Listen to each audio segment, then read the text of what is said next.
Imagine you're sitting across from someone you deeply care about. There's laughter, comfort, shared plans. On paper, everything looks perfect.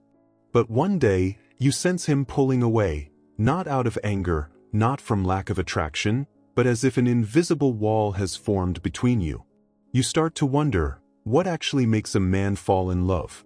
Not just the surface-level infatuation, but the kind of love that lingers, that can't be shaken or forgotten.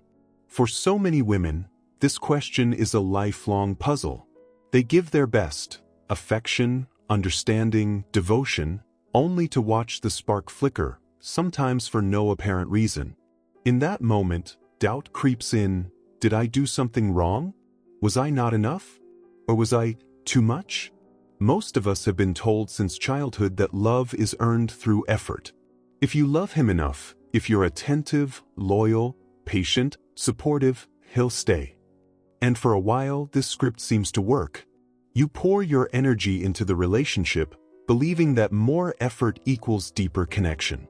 But what happens when all your care and sacrifice isn't enough? When the more you try, the further he drifts. The truth is, love, real, lasting love, has roots far deeper than behavior. There's a hidden current, something invisible that pulls people together or pushes them apart, regardless of how hard you try. Enter Carl Jung, the Swiss psychologist who spent a lifetime studying the mysteries of the unconscious.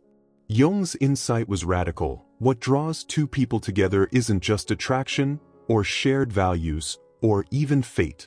It's the unconscious, those hidden patterns, symbols, and archetypes moving beneath the surface of our everyday lives. When a man falls in love, Jung believed he's not just seeing you. He's encountering something inside himself, awakened by your presence, something he may not even realize exists. The woman becomes more than a partner. She becomes a mirror, a key, a symbol in his inner world. Jung called these hidden forces archetypes, universal energies that live within all of us, shaping how we experience love, loss, and desire. For men, one of the most powerful archetypes is the anima, the feminine part of their unconscious that remains unintegrated until life or love brings it to the surface. When a woman embodies qualities that resonate with this anima, she becomes unforgettable, not because of what she does, but because of what she represents. She is not just herself. She is the symbol of possibility, of mystery, of healing. Her presence triggers something ancient, a call toward wholeness that a man can neither control nor fully understand. Here's where things get truly paradoxical. The very thing that makes a woman magnetic to a man isn't her effort to please, to chase, or to prove her love. It's her authenticity, her comfort in her own skin, her willingness to be herself, even if it means being misunderstood. The less she tries to be what he wants, the more she awakens his deepest longing. It's not arrogance. It's not indifference.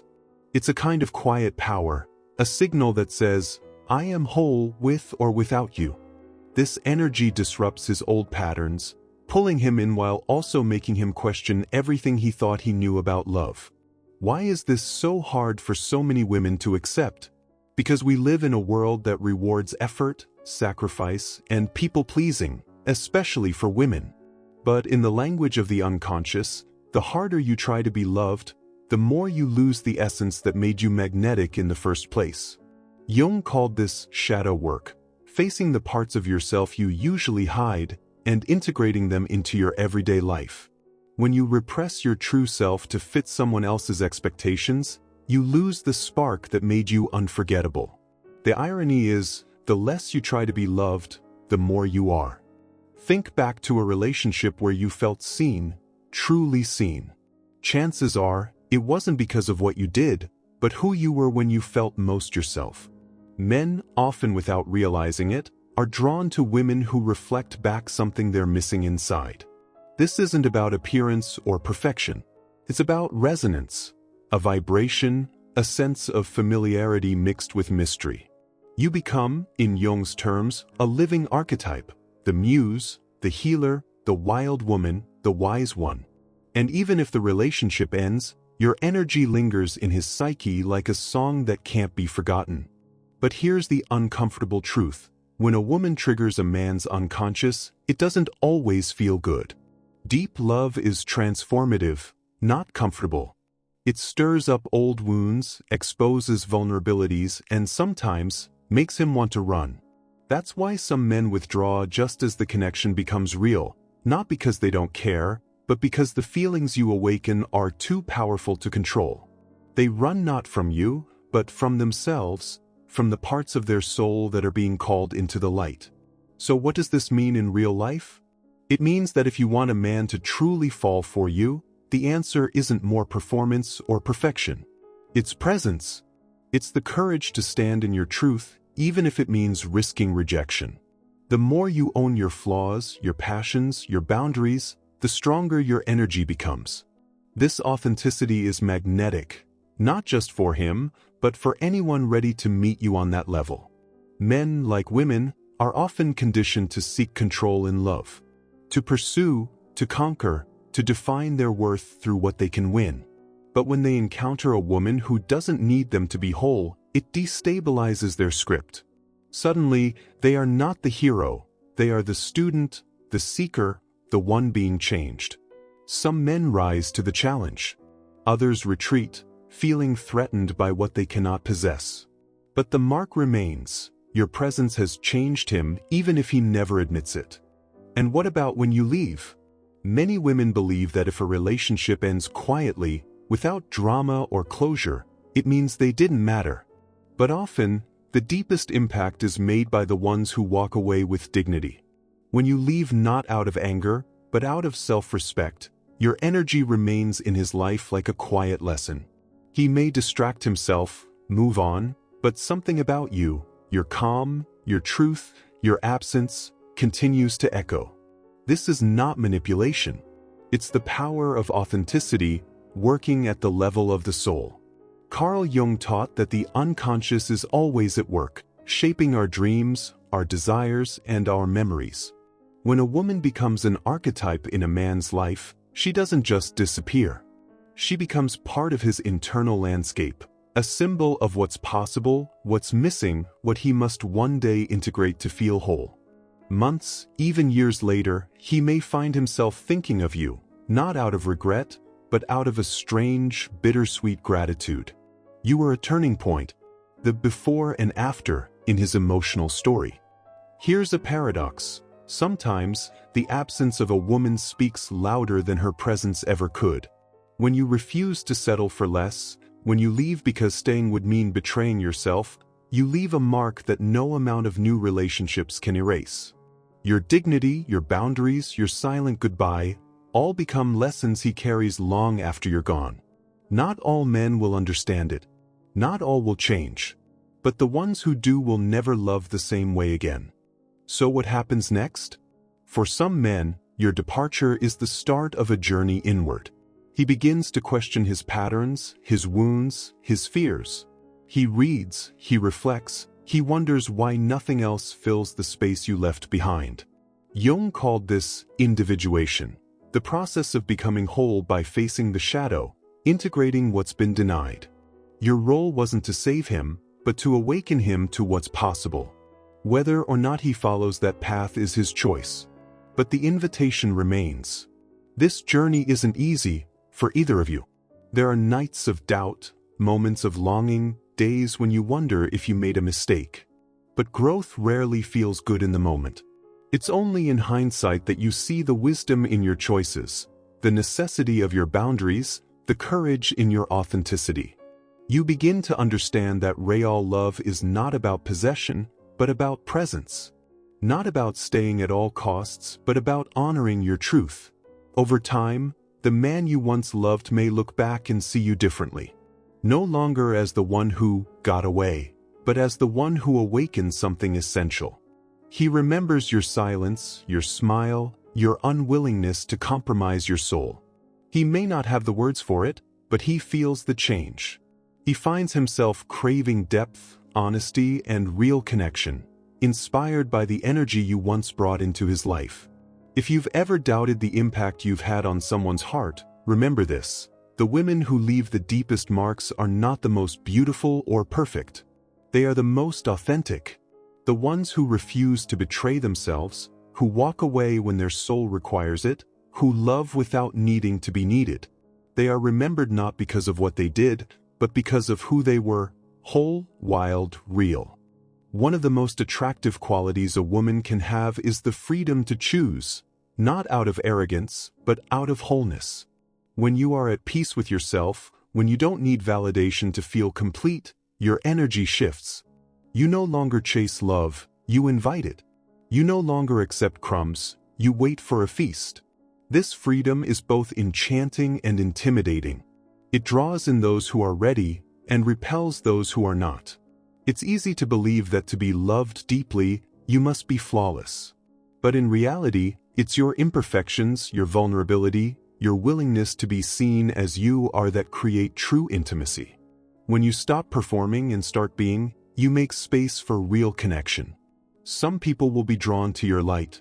Others will be scared away. Both are gifts. The first brings you companionship, the second brings you clarity.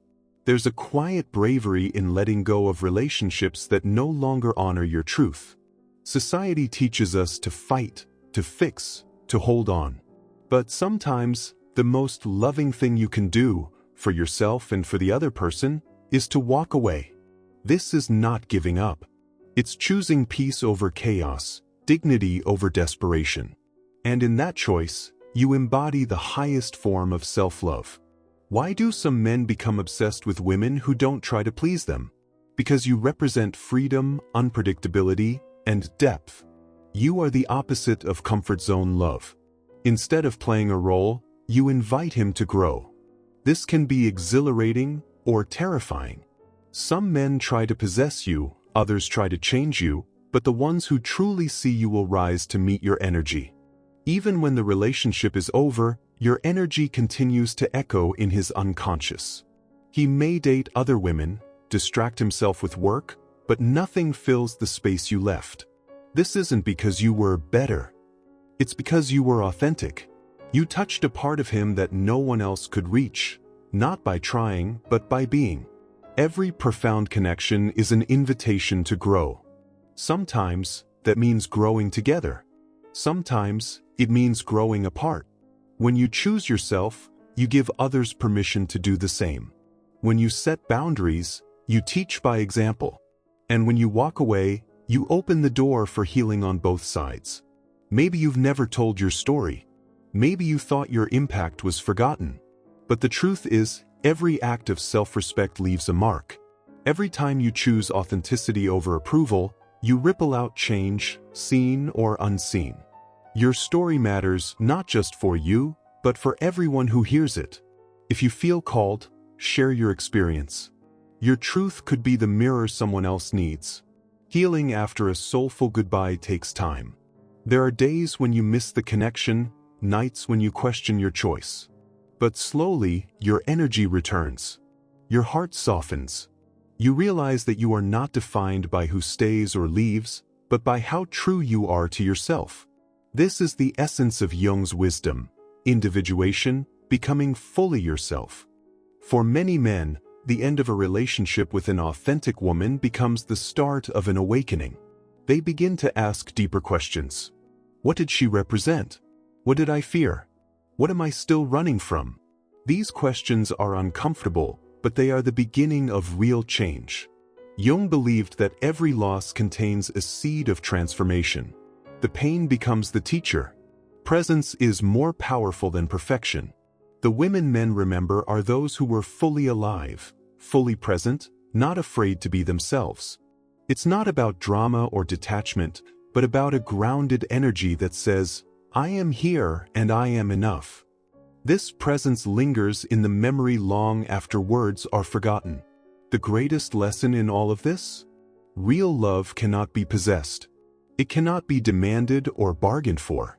It can only be received and shared from a place of abundance. When you embody this truth, you change the way others experience you and the way you experience yourself. Women who live from this place are quietly changing the world.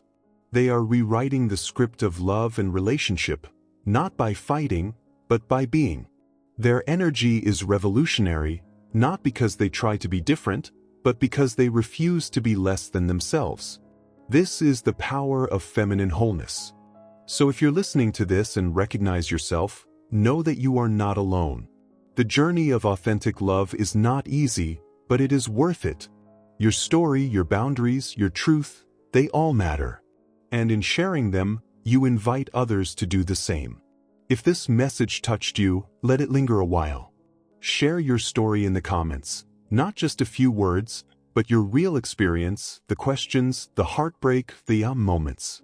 Let's build a space where we don't just talk about love, we learn from it together.